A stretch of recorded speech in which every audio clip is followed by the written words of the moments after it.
What is ACT versus rule utilitarianism? Have you ever wondered how we decide what is right or wrong? The philosophy of utilitarianism offers a fascinating lens through which to view human behavior and moral reasoning. Today, we will unpack the differences between ACT utilitarianism and rule utilitarianism. Utilitarianism is a moral theory that focuses on the outcomes of actions, aiming to maximize happiness for the greatest number of people. Within this framework, we find two distinct approaches: ACT utilitarianism and rule utilitarianism. ACT utilitarianism evaluates each action based on its specific consequences. It asks whether an action produces the greatest net happiness in that particular situation. This means that each case is judged on its own merits. For example, if lying in a specific instance leads to more happiness or less harm, an ACT utilitarian might argue that lying is justified. This approach is flexible and responsive to unique situations, but it can overlook broader social implications like justice or individual rights. On the other hand, rule utilitarianism takes a different approach.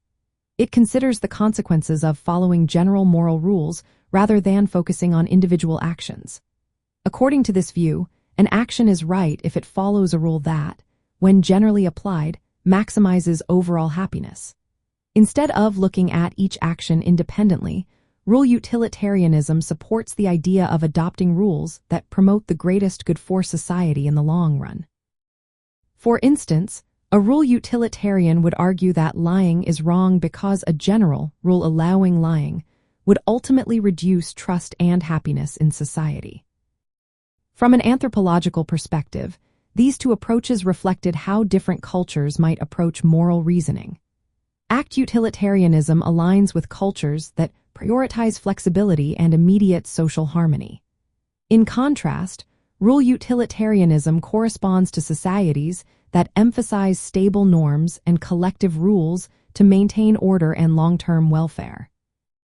In practical terms, ACT utilitarianism may guide decisions in unique situations where strict rules are less effective. Meanwhile, rule utilitarianism supports the establishment of laws and ethical codes that promote overall social well-being. Understanding these forms of utilitarianism helps explain variations in moral judgments across human groups and the development of ethical systems in diverse cultural contexts. So, whether you lean towards ACT or rule utilitarianism, both approaches offer valuable perspectives on how we navigate moral dilemmas and make ethical choices in our daily lives.